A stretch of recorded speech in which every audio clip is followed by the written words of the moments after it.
The Navy SEAL's question hung in the air like smoke from a spent cartridge. "What's your call sign?" Farrah Roberts looked him straight in the eye, her voice steady as steel. "Ghost 9."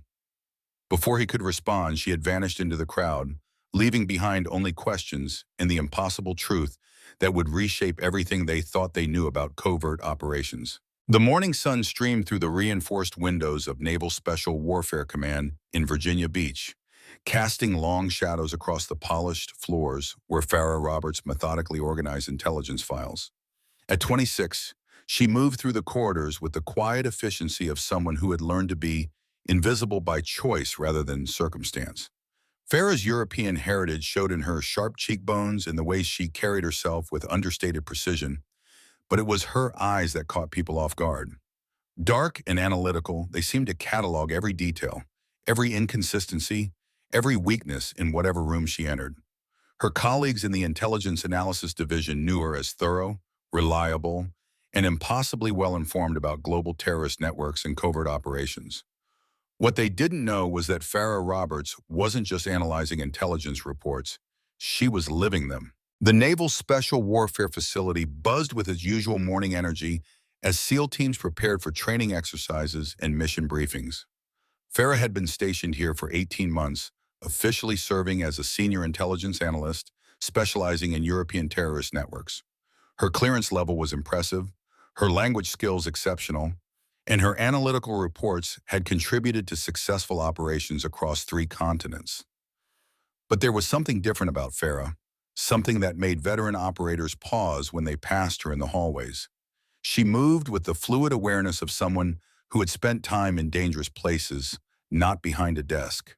Her questions during briefings showed an understanding of tactical operations that went far beyond theoretical knowledge. Commander Marcus Webb, the facility's intelligence director, had noticed these qualities early in her assignment. During their weekly briefings, Farrah would casually mention details about terrorist safe houses, operational patterns, and security vulnerabilities that weren't in any report. When pressed about her sources, she would simply reference cross-referenced intelligence databases and change the subject. The truth was more complex than anyone at the facility could imagine. Farrah Roberts had been recruited by a joint European intelligence task force at 19, straight out of university, where she had been studying international relations and counterterrorism. Instead of being assigned to an office building in Brussels or London, she had been placed into a program so classified that it existed in the shadows between official agencies. For 7 years, she had operated under various covers across Europe, the Middle East, and Central Asia. Her mission wasn't just to gather intelligence, but to eliminate high-value targets that conventional military and intelligence operations couldn't reach. She had become what intelligence professionals called a ghost, an operator whose existence was known only to a handful of controllers and whose actions left no traceable signatures. The call sign Ghost 9 had been earned through a series of operations that had dismantled 3 major terrorist cells and prevented attacks that could have killed thousands. But the cost had been isolation, constant danger, and the gradual erosion of anything resembling a normal life. 18 months ago, her controllers had decided she needed a cooling-off period, a chance to decompress and evaluate whether she wanted to continue in active operations. The assignment to Naval Special Warfare Command was intended as a sabbatical, a way for her to use her skills in analysis while staying connected to the operational world she knew so well. The irony wasn't lost on her. Here she sat, filing reports about terrorist activities she had personally disrupted, analyzing operational patterns she had helped create, all while the people around her saw her as just another desk analyst who happened to ask unusually insightful questions. The meeting that would change everything began like any other Tuesday morning intelligence briefing. Farrah sat in her usual spot near the back of the conference room, tablet ready, as Commander Webb called the session to order. Around the table sat the facility's key personnel: SEAL team leaders, intelligence officers, and operational coordinators. "We've got a developing situation in Montenegro," Webb announced, pulling up satellite imagery on the main display. "Intelligence suggests that Dmitry Volkov, the arms dealer we've been tracking, is planning to transfer advanced weapon systems to terrorist cells operating in the Balkans." Farah's attention sharpened. She knew Volkov's operation intimately. having spent 3 weeks the previous year infiltrating his network in Belgrade. The man was paranoid, brutal, and extremely careful about his security protocols. More importantly, she knew details about his organization that weren't in any official intelligence file. Lieutenant Commander Jake Morrison, leader of SEAL Team 7, leaned forward. "What's our window for interdiction?" 48 hours, maybe less, Webb replied. "The problem is location. Volkov's compound is built into a cliff-top fortress overlooking the Adriatic. Multiple escape routes, sophisticated security systems, and he's surrounded by personnel who've been with him for years. Any conventional approach would be detected long before we could reach the primary target." Farah's mind automatically began calculating approaches. The compound had 3 vulnerability points: the old monastery ruins on the eastern approach, the boat dock that could be accessed during shift changes, and the maintenance tunnel that Volkov didn't know had been compromised. She'd used that tunnel 18 months ago during a reconnaissance mission that had never made it into official reports. "Satellite intelligence shows at least 20 guards on rotation," continued Chief Petty Officer Sarah Chun, the facility's tactical analyst. "Electronic countermeasures are state-of-the-art, and the terrain makes helicopter insertion extremely risky. Honestly, I'm not seeing a viable approach that doesn't risk significant casualties." Morrison nodded grimly. "What about local assets? Any friendly intelligence networks in the area?" Webb shook his head. "Nothing reliable. The region's been destabilized by competing criminal organizations. We can't trust local intelligence sources, and inserting our own advance team would take weeks we don't have." Farah found herself leaning forward before she could stop herself. "What if there was another approach?" she asked quietly. The room turned toward her with the polite attention usually reserved for administrative questions. Morrison smiled with the kind of patience senior operators showed toward desk analysts who watched too many action movies. "What did you have in mind, Roberts?" Webb asked, his tone encouraging but skeptical. Farah hesitated. Everything in her training told her to remain invisible, to maintain her cover, to let the official channels handle official problems. But she also knew that 24 SEAL operators were about to walk into what could easily become a massacre, all because they lacked intelligence that she possessed. "The compound has several structural vulnerabilities that aren't visible in satellite imagery," she said carefully.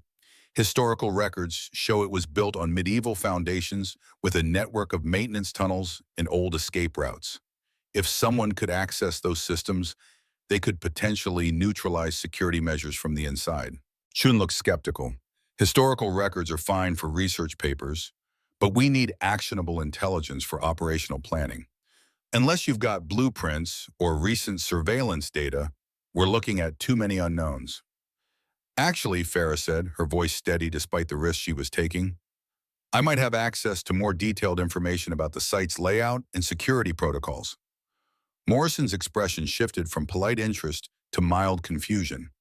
"What kind of access? Are you talking about intelligence databases or something more specific?" This was the moment Farah had been dreading since her assignment began.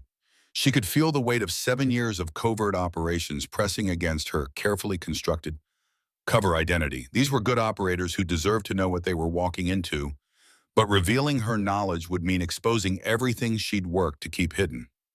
"I've studied this particular network extensively," she said, choosing her words with extreme care. "My analysis of Volkov's operations suggests patterns that might not be immediately obvious from standard intelligence gathering." Webb's eyes narrowed slightly. He'd worked in intelligence long enough to recognize when someone was dancing around the truth. "Roberts, if you have information that could impact mission planning, I need you to be specific about your sources." The room fell silent. Farah could feel the attention of every operator focused on her, their professional skepticism mixing with growing curiosity. She was standing at the edge of a cliff, knowing that her next words would either maintain her carefully constructed anonymity or blow her cover completely. But looking at Morrison's team, knowing they were about to attempt an operation that could easily get them killed, she realized that some things were more important than maintaining operational security. "Sir," she said quietly, "I think there might be approaches to this target that haven't been fully explored. Perhaps we could discuss this privately." Morrison exchanged glances with Webb. Both men clearly sensed that there was more to their intelligence analyst than her personnel files suggested. The question was whether they were ready to learn just how much more. The private meeting in Webb's office felt like an interrogation. Farah sat across from the commander's desk while Morrison leaned against the wall, both men studying her with the intensity of operators who had learned to read people's secrets. Roberts, Webb began, pulling up her personnel file on his computer. You've been here 18 months. Excellent performance reviews, insightful analysis, but your background shows standard academic credentials and no field experience. Yet you just demonstrated knowledge about operational vulnerabilities that suggests something beyond theoretical study. Farah had rehearsed variations of this conversation countless times, but the reality felt different. These weren't her controllers who already knew her capabilities. These were professionals who trusted their lives to accurate intelligence, and she was about to feed them carefully crafted half-truths. Sir, my academic research focused heavily on terrorist organizational structures and operational security. I've spent considerable time studying how groups like Volkov's operate, including their historical use of converted medieval structures for modern security purposes. Morrison pushed off from the wall. Academic research doesn't explain how you know specific details about compound layouts. You mentioned maintenance tunnels and security vulnerabilities like you'd seen them personally. The observation hung in the air between them. Farah felt the familiar weight of maintaining operational cover while wanting desperately to tell him the truth.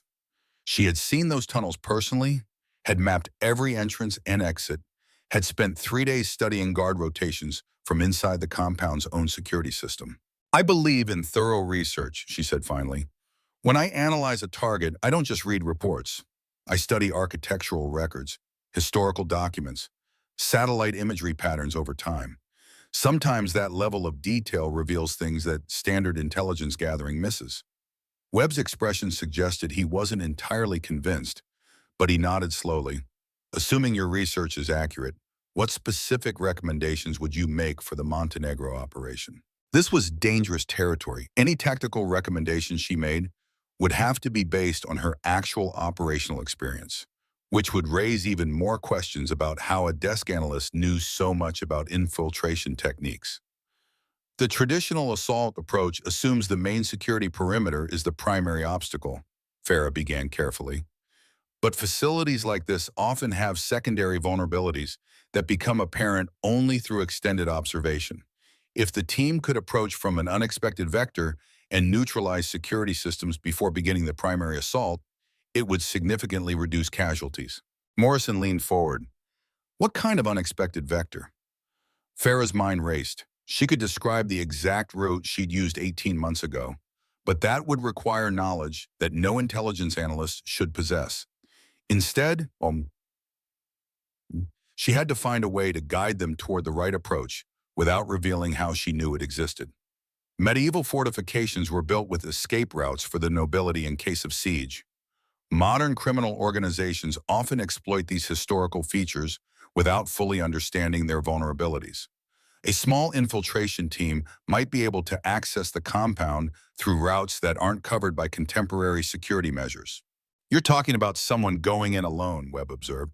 Even if these routes exist, inserting a single operator into hostile territory without backup is incredibly risky. Not necessarily alone, Farah replied, though part of her mind was already calculating the approach as a solo operation. But a minimal footprint, someone with the right skills could disable security systems and create openings for a larger team to exploit. Morrison's expression had shifted from skepticism to professional interest. What kind of skills are we talking about? Electronic warfare, demolitions, a combination? Electronic systems expertise, close quarters combat proficiency, and the wearer's ability to operate independently in high-stress environments, Farah said, trying to keep her voice neutral. Plus language skills for blending in with local personnel. The two men exchanged another look, this one carrying more weight. Webb turned back to his computer, scrolling through files that Farah couldn't see.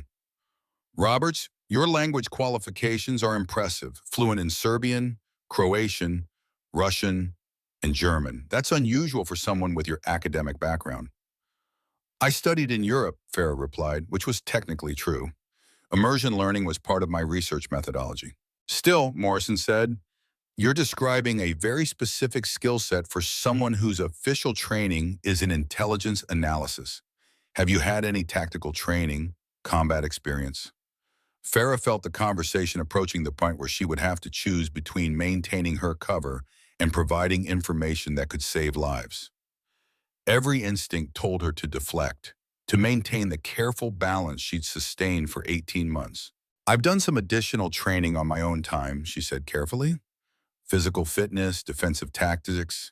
I believe analysts should understand the operational challenges faced by the people who act on our intelligence.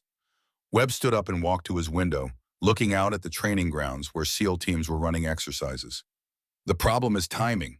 Even if your theoretical approach has merit, we don't have the personnel available with the specific skill combination you're describing. Our best infiltration specialists are deployed overseas, and the operators we have available are trained for direct assault, not covert penetration. Morrison nodded grimly, which brings us back to the original problem. We're looking at a high-casualty operation because we don't have better options. Farah watched both men grapple with the tactical puzzle, knowing she held the solution but unable to reveal it without destroying everything she'd worked to protect. The frustration was familiar, but more intense than usual. For 7 years, she'd operated in the shadows, making critical decisions that affected international security while remaining invisible to the people whose lives were impacted by her actions. Now, she sat in a room with two professionals she respected, watching them prepare for an operation that could easily go wrong. While she possessed not just the knowledge to help them succeed, but the skills to execute the mission herself. There might be another option, she said quietly, the words escaping before she could stop them. Both men turned towards her with expressions that suggested they were beginning to suspect their intelligence analyst was more than she appeared. The silence stretched until Webb finally spoke. What kind of option, Roberts? Farah took a deep breath, knowing that her next words would either save the mission or expose her completely. What if you already have an operator qualified for this mission? Morrison's expression shifted from confusion to sharp attention. What are you talking about?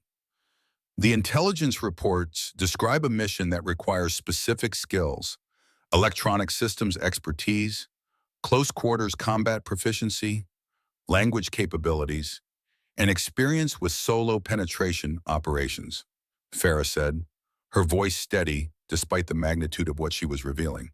You're assuming those skills don't exist within your current personnel. Webb's eyes narrowed. Are you suggesting that someone on this base has the qualifications for a specialized infiltration mission that we don't know about? I'm suggesting that sometimes people have capabilities beyond what appears in their official records, Farah replied carefully. The command center fell completely silent. Morrison moved closer to Farah's workstation, his expression intense with the kind of focus that experienced operators brought to life or death decisions. Roberts, he said quietly, are you telling us that you have operational experience that's not reflected in your personnel file? This was the moment. 7 years of covert operations, dozens of successful missions, an entire career built on remaining invisible. All of it balanced against the lives of 24 operators who needed someone with her specific skills. Farah looked at Morrison, then at Webb, then at the satellite imagery showing Volkov's compound where she'd operated successfully once before. The facility held no mysteries for her. She knew every entrance, every vulnerability, every guard position. She could be inside the compound and have security systems neutralized before Volkov's people knew anyone was there. Sir, she said, her voice carrying a note of authority that hadn't been there during her 18 months as an intelligence analyst, I believe I could execute this mission with minimal risk and maximum effectiveness. Morrison stared at her for a long moment, then slowly smiled. Well, I'll be damned, Roberts. Exactly who are you? Farah met his gaze steadily, knowing that she was about to cross a line that would change everything. Maybe it's time you found out. The briefing room felt different when Farah entered later. Word had spread quickly through the command structure, and she found herself facing not just Webb and Morrison, but also Captain Stevens, the base commanding officer, and Lieutenant Colonel Martinez from Naval Special Warfare Group 2. The atmosphere was charged with the kind of tension that preceded either breakthroughs or disasters. Farah stood at attention while 4 senior officers studied her with expressions ranging from curiosity to skepticism to barely concealed irritation. Captain Stevens spoke first, his voice carrying the authority of someone who had spent 30 years making command decisions. Roberts, you've made some remarkable claims about your operational capabilities. Before we go any further, I need you to understand that this conversation is being recorded and that false statements about military qualifications constitute a serious offense. I understand, sir, Farah replied, her voice steady despite the weight of attention focused on her. Lieutenant Colonel Martinez leaned forwards, consulting a file that Farah assumed contained her complete service record. Your official background shows no combat training, no specialized operations experience, and no qualifications for the kind of mission you're volunteering for. Yet you're claiming capability for what amounts to a solo infiltration operation against a heavily defended target. Farah had rehearsed this moment countless times, but the reality felt different. These weren't her controllers who already knew her capabilities. These were professional military officers whose primary concern was ensuring that missions succeeded without unnecessary casualties. Sir, my official record reflects my assignment within the intelligence community. There are aspects of my background that aren't reflected in standard personnel files due to classification requirements. Webb, who had been silent since the meeting began, finally spoke.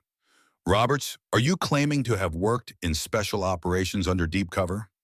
The question hung in the air like a challenge. Farah knew that her answer would determine whether she was taken seriously or dismissed as an intelligence analyst with delusions of operational capability. I'm claiming to have experience relevant to this mission, she said carefully. Experience that would allow me to execute the infiltration operation with a high probability of success. Morrison pulled up the intelligence reports on the main display. Even assuming you have relevant experience, the mission profile is extremely dangerous. We're talking about penetrating a facility with 20 armed guards, sophisticated electronic security, and multiple redundant defensive systems. One person against those odds is actually better odds than 24 people against the same defensive systems, Farah interrupted, then immediately regretted speaking out of turn. Captain Stevens' expression hardened. Roberts, you're an intelligence analyst. Your job is to provide information, not to question tactical decisions made by experienced operators. Sir, I'm not questioning tactical decisions. I'm offering an alternative approach based on detailed knowledge of the target facility and operational capabilities that aren't reflected in my current assignment. Lieutenant Colonel Martinez stood up and walked to the display showing Volkov's compound. Let's assume for a moment that you have relevant experience. This facility represents one of the most challenging infiltration targets we've seen. Even our most experienced operators would consider this mission extremely high risk. Farah studied the imagery, seeing not just the satellite view, but remembering the actual layout from her previous mission.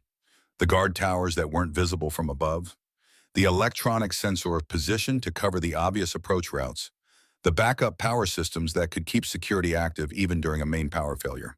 The apparent defensive strength of the facility is partly an illusion, she said. The security is designed to repel conventional assault, but it has vulnerabilities to a single operator with the right approach. Morrison shook his head. You're talking about infiltrating one of the most secure private compounds in the Balkans. Even if you had relevant experience, the risk-to-benefit ratio doesn't justify putting an intelligence analyst in harm's way. Stevens nodded agreement. Roberts, I appreciate your willingness to volunteer, but this conversation is academic. You don't have the official qualifications for special operations, and I'm not about to authorize an unauthorized mission based on unverified claims about covert experience. Farah felt the familiar frustration of being dismissed based on official records that told only part of the story. For 7 years, she'd operated successfully in situations exactly like this one. But her invisible status meant that none of those successes appeared in files that traditional military officers could access. Sir, what if I could provide verification of my capabilities? She asked.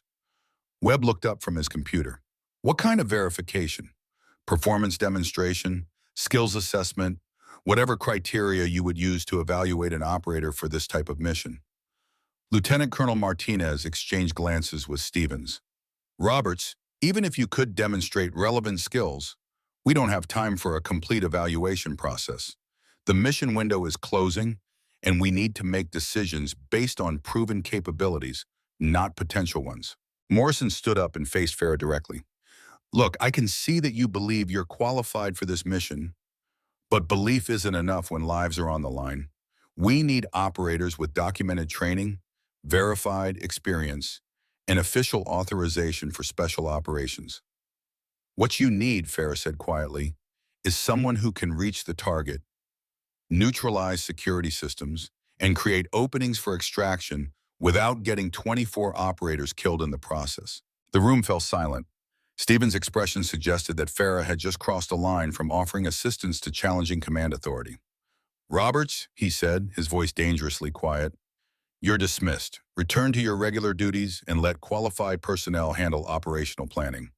Farah stood at attention, knowing that she was being officially excluded from the mission that she was uniquely qualified to execute. The frustration was familiar, but more intense than usual because this time, the stakes weren't just her own operational success, but the lives of people she'd worked alongside for 18 months. Yes, sir, she said, then turned and walked toward the door. As her hand touched the door handle, Morrison called after her. Roberts, for what it's worth, I hope you're wrong about the risks we're facing. Farah paused without turning around. Sir, I hope so too. But as she walked back to her workstation, she knew that hope wouldn't be enough to bring Morrison's team home safely. And somewhere in the back of her mind, she was already calculating the operational parameters for a mission that Ghost 9 would have to execute alone. The mission brief later painted a picture that confirmed Farah's worst fears. She sat in the back of the briefing room, officially excluded from operational planning, but present for intelligence support coordination, watching Morrison's team prepare for what amounted to a suicide mission. The satellite imagery told the story in stark detail. Volkov's compound perched on a cliff face like a medieval fortress, its modern security systems integrated with natural defensive advantages that made conventional assault nearly impossible. Morrison stood at this main display, his expression grim as he outlined approach vectors that offered minimal cover and maximum exposure to defensive fire. Primary assault team will approach from the North Ridge, Morrison explained, pointing to terrain that Farah knew was monitored by motion sensors and covered by overlapping fields of fire. Secondary team provides overwatch from positions here and here. Extraction will be by fast rope from helicopters positioned offshore. Chief Petty Officer Chun raised her hand. Sir, the northern approach requires crossing 600 meters of open ground under observation from the guard towers. Even with suppressive fire, we're looking at significant exposure. Morrison nodded grimly. I'm aware of the tactical challenges, but intelligence indicates this is our only viable approach vector. The eastern and western faces are sheer cliff, and the southern approach is covered by automated defensive systems. Farah bit her tongue to keep from correcting him. The eastern face wasn't sheer cliff. There was a climbing route that she'd used 18 months ago, one that would allow a single operator to reach the compound without triggering any electronic sensors. But revealing that knowledge would expose capabilities she couldn't officially possess. Webb pulled up communication intercepts on his tablet. Latest intelligence suggests Volkov is accelerating his timeline. The weapons transfer is now scheduled for early tomorrow. If we don't intercept tonight, those advanced systems will be in terrorist hands by morning. The weight of that information settled over the room like a shroud. Everyone present understood the implications of military-grade weapons reaching terrorist organizations. The Montenegro operation wasn't just about capturing an arms dealer. It was about preventing attacks that could kill hundreds of innocent people. Lieutenant Peterson, Morrison's demolition specialist, studied the compound schematics with the intense focus of someone calculating explosive requirements. Sir, even if we breach the perimeter, the facility's internal layout gives defenders significant advantages. Multiple choke points, reinforced positions, and we'll be fighting uphill through unfamiliar terrain. That's why we're going in fast and hard, Morrison replied. Overwhelming force, maximum aggression, minimal time on target. We get in, secure Volkov and the weapons, and extract before his people can organize effective resistance. Farah listened to the tactical discussion with growing horror. Every aspect of the plan played into Volkov's defensive advantages while minimizing the team's operational strengths. Morrison's operators were among the best in the world, but they were being asked to assault a fortress using approaches that gave them no tactical edge. Commander Martinez from Sinasalva Group 2 leaned forward. What's our casualty estimate for this operation? The silence that followed was answer enough. Morrison eventually spoke, his voice carrying the weight of command decisions that no leader wanted to make. We're looking at moderate to heavy casualties, but the alternative is allowing advanced weapon systems to reach terrorist networks across Europe. How heavy is heavy? Chun asked quietly. Morrison met her gaze steadily, potentially 50% or higher. The number hung in the air like a death sentence. 12 operators, possibly more, lost in a single mission because conventional tactical approaches couldn't overcome the target's defensive advantages. Farah felt her carefully maintained cover identity warring with her operational instincts. She stood up and walked to the tactical display. Are there any alternative approaches we haven't considered? Any way to reduce the casualty estimates? Not with current intelligence and available assets, Morrison replied. We've analyzed every possible approach vector, considered electronic warfare options, evaluated air support possibilities. The target's defensive position is simply too strong for conventional assault methods. As the briefing continued, Farah found herself studying the faces of Morrison's team members. These were professionals she'd worked alongside for 18 months, people who had treated her with respect and friendship even when they didn't understand her unusual insights into operational matters. Thompson, who'd questioned her knowledge but never dismissed her contributions. Rodriguez, who'd shared coffee and war stories during late-night duty shifts. Peterson, who'd helped her understand demolitions procedures during joint training exercises. All of them preparing for a mission that would likely cost them their lives. The cruel irony wasn't lost on her. She possessed detailed knowledge of the target facility, had successfully infiltrated it once before, and could neutralize its defenses with minimal risk. But officially, she was an intelligence analyst whose job was to provide information support, not operational solutions. After the briefing ended, she found herself alone in the conference room, staring at the tactical displays that showed Morrison's planned approach routes. Every line on those maps represented a path that would likely get good people killed. Her secure phone buzzed with a text message from her European controllers, monitoring Montenegro's situation. Recommend maintaining cover and operational security. The message was clear. Her handlers knew about the developing mission and were advising her to stay invisible, to let official channels handle the problem regardless of the cost in American lives. It was the rational choice, the safe choice, the decision that would preserve her deep cover for future operations. Farah deleted the message and walked to the window overlooking the base's helicopter landing area. Morrison's team was already conducting final equipment checks, their movements carrying the focused intensity of operators preparing for combat. In hours, they would be airborne, flying toward a mission that would test their skills against odds that favored the enemy. She thought about the letter she'd written to her sister 18 months ago during her previous mission to Volkov's compound. In it, she tried to explain why some risks were worth taking, why proving yourself sometimes meant defying the people who claimed to know your limitations. Now she faced the same choice on a larger scale. She could maintain her cover and watch Morrison's team attempt an operation that would likely end in disaster, or she could reveal capabilities that would expose 7 years of covert operations while potentially saving the lives of people she'd come to respect and care about. The decision should have been obvious. Operational security trumped personal feelings.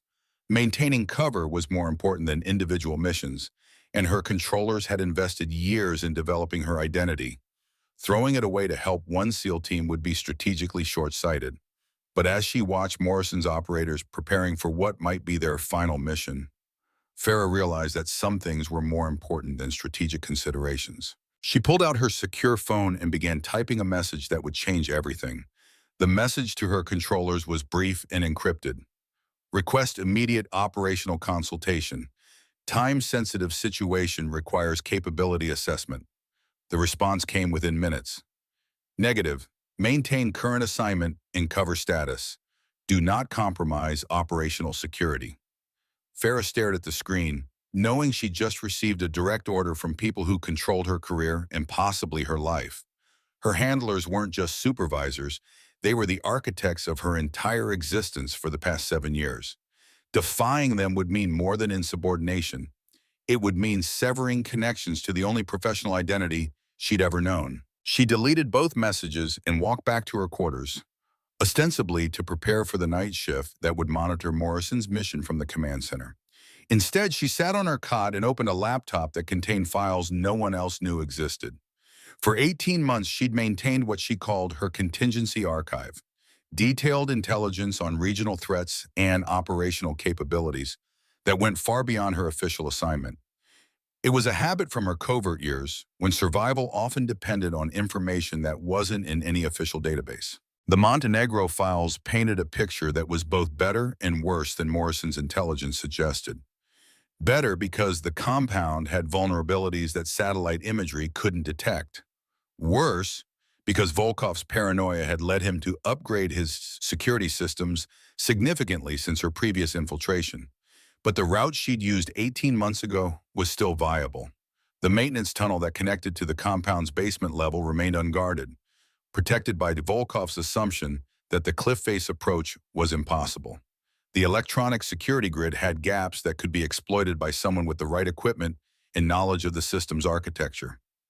Most importantly, the weapons transfer was happening in the compound's main warehouse, a location that could be reached and secured by a single operator before Volkov's people realized they were under attack. Farah closed the laptop and walked to her personal storage locker.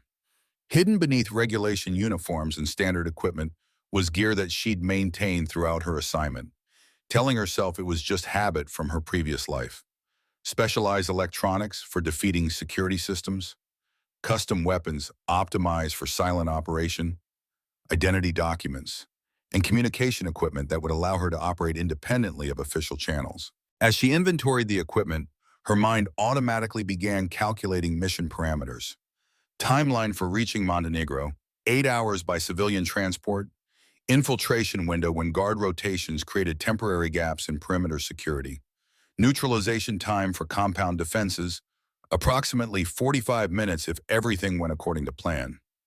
The critical variable was coordination with Morrison's team. If she could disable the compound's security systems and eliminate key defensive positions before the official assault began, she could transform a high-casualty operation into a routine extraction mission. But doing so would require revealing capabilities that would destroy her cover completely. Morrison's team would know that their intelligence analysts possessed operational skills that didn't appear in any official record. Her commanders would know that she disobeyed direct orders and operated without authorization. Her controllers would know that Ghost 9 had chosen to prioritize immediate tactical concerns over long-term strategic objectives. The consequences would be severe and permanent. At minimum, she'd be pulled from her current assignment and subjected to intensive debriefing about her unauthorized activities.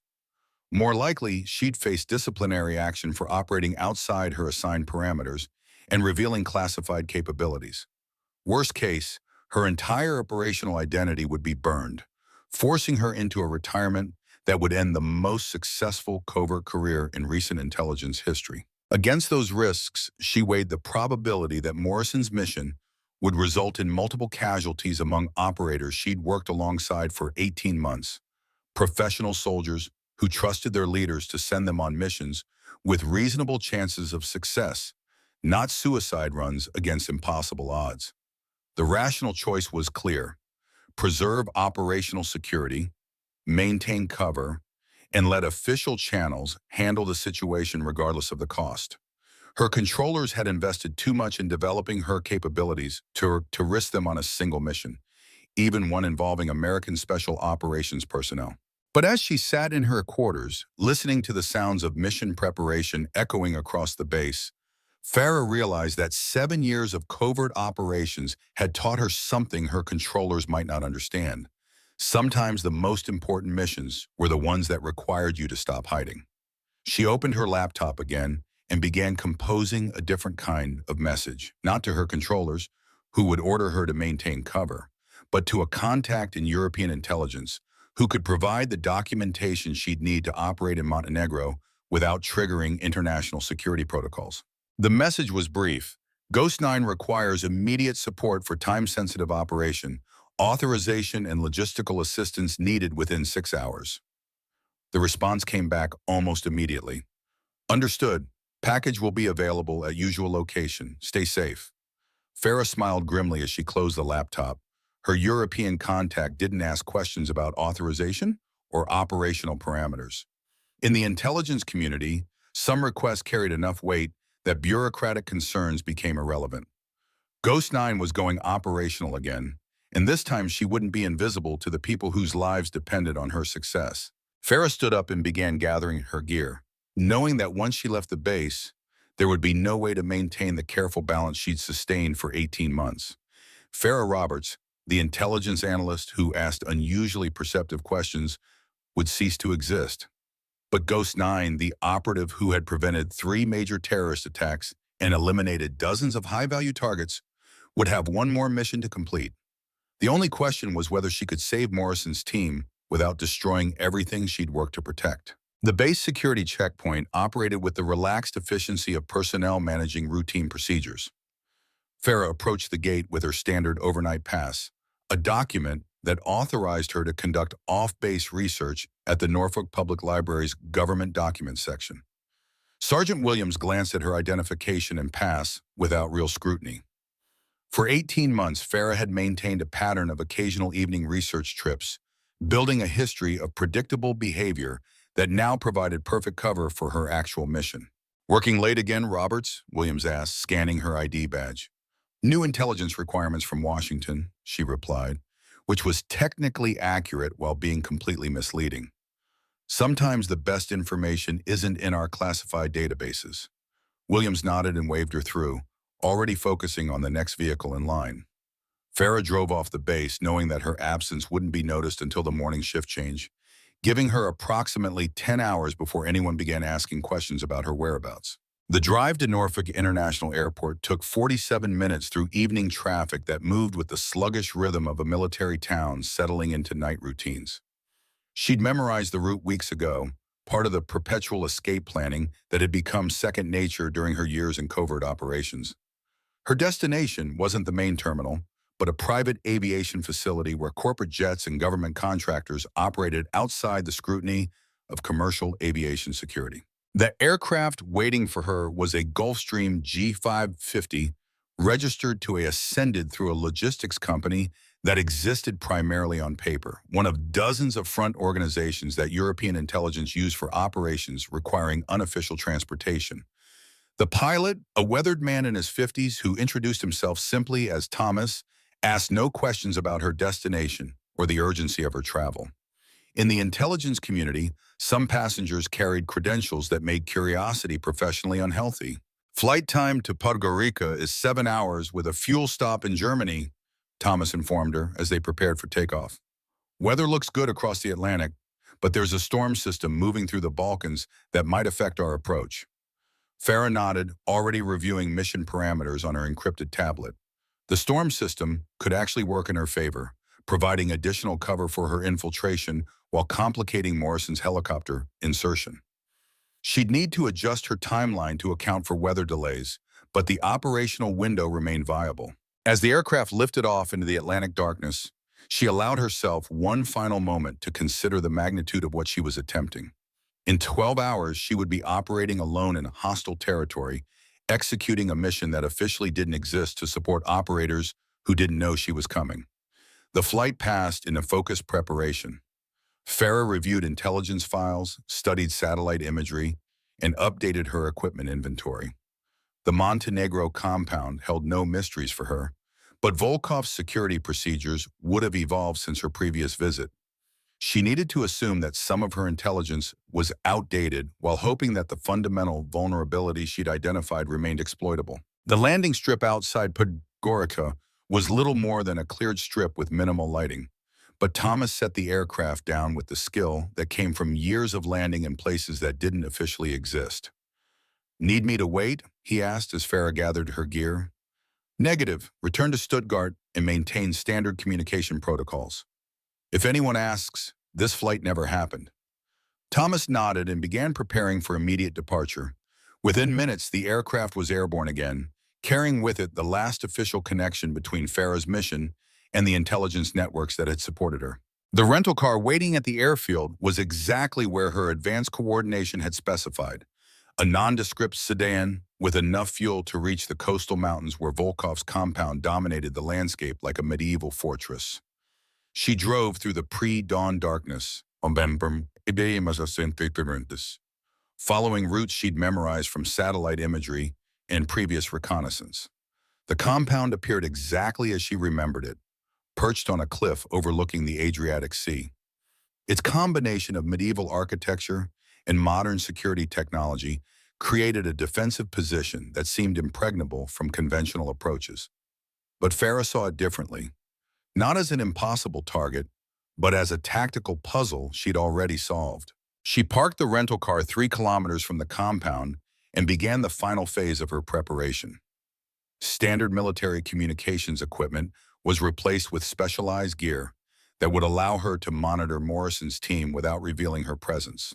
Her civilian clothes were exchanged for operational equipment optimized for stealth and close-quarters combat. Most importantly, she activated the secure communication device that would allow her to provide real-time intelligence to Morrison's team without exposing her identity. As far as the SEAL team would know, they were receiving support from an advanced reconnaissance asset, not from their intelligence analyst who had disappeared from the base without authorization. The maintenance tunnel she'd used during her previous mission was still concealed beneath overgrown vegetation that hid the entrance from casual observation. The approach route required careful movement through terrain that was monitored by motion sensors, but her previous reconnaissance had identified blind spots in the coverage that remained exploitable. Morrison's team would be beginning their final approach soon, expecting to face fully operational security systems and 20 alert guards. Instead, they would find a compound where electronic defenses had been neutralized and guard positions had been compromised by someone who understood their vulnerabilities better than they did themselves. Ghost 9 was back in business, and this time she had cavalry coming.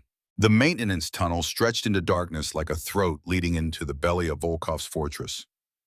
Farah had crawled through this same passage 18 months ago, but familiarity didn't diminish the claustrophobic tension of moving through a confined space while hostile guards patrolled overhead. Her movement was methodical and silent, each forward progression calculated to avoid creating vibrations that might alert the compound's security systems. The tunnel's construction dated to the 1960s when Yugoslavian engineers had built maintenance access for the facility's power and water systems. Volkov's security upgrades had focused on perimeter defense and electronic surveillance, leaving this underground approach largely unmonitored. After careful progress, she reached the access point that led into the compound's basement level. The steel grate covering the entrance was secured with a lock that had been upgraded since her previous visit, but not enough to prevent entry by someone with the right tools and sufficient patience. As she worked on the lock mechanism, Farah's earpiece crackled with Morrison's voice, transmitting mission updates to his team. They were approaching, flying through storm conditions that would complicate their helicopter insertion, but provide acoustic cover for her infiltration. "Weather's worse than anticipated," Morrison reported. "Approach vectors remain unchanged, but extraction timing might need adjustment based on visibility conditions." Farah smiled grimly as the lock finally yielded to her manipulation. Morrison's team was still planning a conventional assault against prepared positions, unaware that their impossible mission was about to become routine thanks to advanced preparation they didn't know existed. The basement level of the compound was exactly as she remembered it, a maze of storage rooms and utility spaces that connected the facility's operational areas through service corridors. Her previous reconnaissance had mapped these passages completely, identifying routes that allowed movement throughout the compound without encountering the main security checkpoints. But 18 months had brought changes. Motion sensors had been installed in corridors that were previously unmonitored, and the guard rotation schedules had been modified to include irregular basement patrols. Farah adjusted her approach accordingly, moving through alternate routes while staying ahead of security sweeps that could compromise her position. The first critical objective was the compound's power distribution center, located in a reinforced room that controlled electricity flow to security systems throughout the facility. Neutralizing this control point wouldn't create a complete blackout, but would disable backup power for electronic surveillance, while maintaining primary lighting to avoid triggering immediate alarm responses.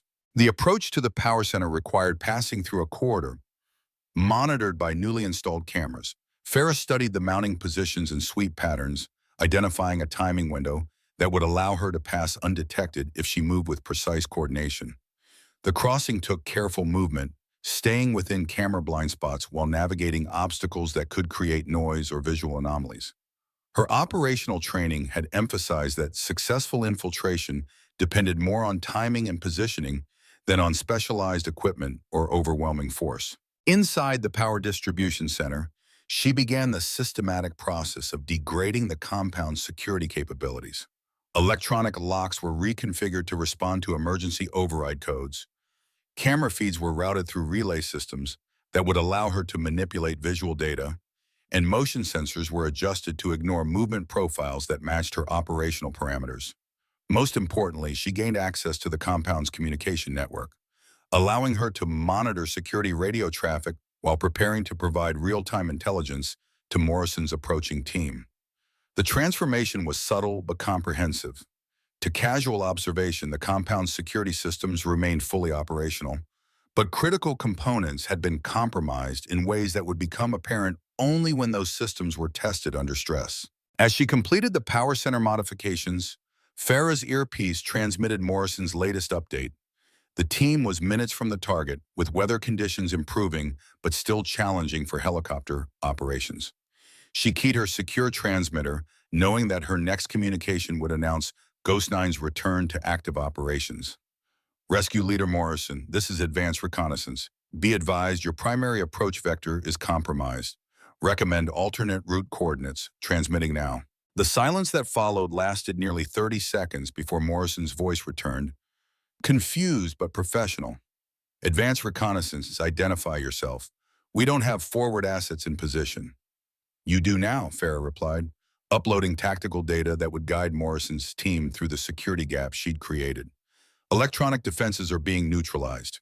Maintain radio silence until you reach perimeter coordinates. Unknown station, are you saying someone has infiltrated the target facility? Farah checked her watch as she prepared to move to the next objective. The compound's communication center was located 2 floors above her current position, requiring movement through areas where guard encounters were increasingly likely.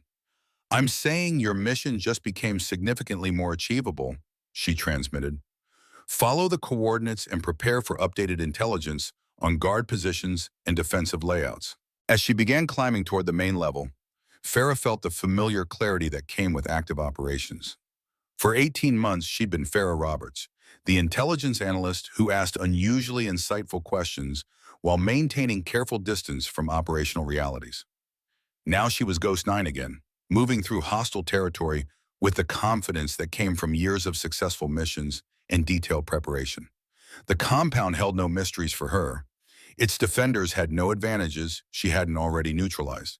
And Morrison's team was about to discover that impossible missions sometimes became routine when the right person was in the right place at the right time. Above her, she could hear the increasing activity of guards responding to something they couldn't quite identify, a sense that their perfectly secure fortress had somehow become vulnerable to threats they couldn't see or understand. They were right to be concerned. Ghost 9 was back in business, and their carefully prepared defenses were about to be systematically dismantled by someone who understood their weaknesses better than they did themselves. The base fell into the controlled chaos of pre-mission preparation as Morrison's team began loading equipment and finalizing assault plans. Farah sat at her workstation, officially excluded from operational planning, but unofficially monitoring every communication channel she could access. The mission brief painted a picture that confirmed her worst fears, a frontal assault against prepared positions with insufficient intelligence about defensive capabilities. Farah made her decision. The equipment storage facility was nearly empty during the shift change. Most personnel focused on the evening briefing or preparing for the night mission. She moved through the aisles with practiced efficiency, gathering items that would raise no suspicions individually but together comprised a complete infiltration kit. Standard issue climbing gear, easily explained by her documented interest in fitness training. Electronic diagnostic equipment, justifiable for her intelligence analysis work. Communications gear, standard for any analyst who might need to coordinate with field teams. Each item was carefully selected and signed out through proper channels. The most critical pieces came from her personal storage locker, gear that she'd maintained throughout her 18-month assignment, telling herself it was just habit from her previous life. Specialized electronics for defeating security systems, custom-modified weapons optimized for silent operation, and documents that would provide her with multiple identity options when she reached Montenegro. As she prepared, Farah's mind shifted into the operational mode that had carried her through 7 years of covert missions. The careful analyst persona fell away, replaced by the focused precision of someone who had learned to survive in situations where mistakes meant death. The first challenge was leaving the base without triggering security protocols. Her access credentials would log her departure, but she needed time before anyone noticed her absence. The evening shift change provided cover, but she would need to move quickly once she committed to action. She filed a routine request for extended research time in the classified archives, a task that could legitimately keep her occupied until late evening. Then she changed into civilian clothes and gathered her gear, knowing that once she left the base, Farah Roberts, the intelligence analyst, would cease to exist. The drive to Norfolk International Airport took 47 minutes through evening traffic. She'd memorized the route weeks ago, part of the perpetual escape planning that had become second nature during her years in covert operations. Her destination was a private airfield where she'd arranged transport through channels that existed completely outside official military networks. The aircraft was a civilian contractor's jet, the kind used for intelligence operations that required unofficial transportation. The pilot knew her only as a State Department courier with urgent business in Europe. No questions asked, no flight plan filed through military channels. As the aircraft lifted off into the Atlantic darkness, Farah allowed herself one moment to consider what she was leaving behind. 18 months of carefully constructed normalcy, the closest thing to a regular life she'd experienced since university. Colleagues who respected her work, a routine that didn't involve constant danger, the possibility of a future that didn't revolve around eliminating threats to national security. But as the lights of the Virginia coast disappeared below, she also felt the familiar clarity that came with returning to her true profession. Ghost 9 was going operational again, and this time she wouldn't be invisible to the people whose lives depended on her success. The flight to Montenegro took 8 hours with a fuel stop in Germany. Farah spent the time reviewing intelligence reports and updating her mission parameters. The weapons transfer was scheduled to begin in the early morning, giving her a narrow window to reach the compound and neutralize security before Volkov's people became aware of any threat. Her approach would be different from Morrison's planned assault. Instead of overwhelming force, she would use precision and stealth. Instead of multiple operators, she would rely on detailed knowledge of the target and years of experience in exactly this type of operation. The landing strip outside Podgorica was little more than a cleared field with minimal lighting, but the pilot set down smoothly in the pre-dawn darkness. A rental car waited exactly where her advanced coordination had specified, keys hidden in the location she'd arranged through encrypted communications. As she drove toward the coastal mountains where Volkov's compound dominated the landscape, Farah felt the final transformation taking place. The careful analyst who had spent 18 months filing reports and attending briefings was gone, replaced by the operative who had earned the call sign Ghost 9 through a series of missions that officially never happened. The compound appeared exactly as she remembered it from 18 months ago, perched on a cliff overlooking the Adriatic, combining medieval fortress architecture with modern security technology. But Farah saw it differently now, not as an impregnable stronghold, but as a tactical puzzle she'd already solved. She parked the rental car 3 kilometers away and began the approach on foot, moving through terrain she'd memorized from satellite imagery and personal reconnaissance. The maintenance tunnel she'd used during her previous mission was still unguarded, still hidden beneath overgrown vegetation that concealed the entrance from casual observation. The climb down into the tunnel system required only 15 minutes, but each minute was critical. Volkov's security protocols included irregular patrols of the perimeter, and she needed to be inside the compound before the next sweep began. The debriefing at Naval Special Warfare Command 3 days later was unlike anything Farah had experienced during her 18 months as an intelligence analyst. She sat in the same conference room where she'd been dismissed from mission planning, but the atmosphere was completely different. Morrison stood at the main display, walking through the Montenegro operation with an expression that mixed professional satisfaction with obvious confusion. The mission succeeded beyond all expectations, he told the assembled officers. 0 casualties, primary target secured, weapons shipment interdicted. But the success was due to intelligence support that we still can't fully explain.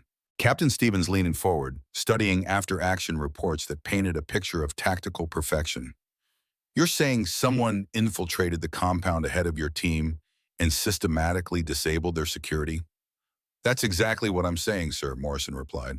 Electronic defenses were neutralized, guard positions were compromised, and we received real-time intelligence that made the assault routine instead of high risk. Someone with exceptional capabilities was already inside that facility. Webb turned toward Farah, his expression thoughtful. Roberts, you've been unusually quiet during this briefing. Any insights about how this level of intelligence support might have been coordinated?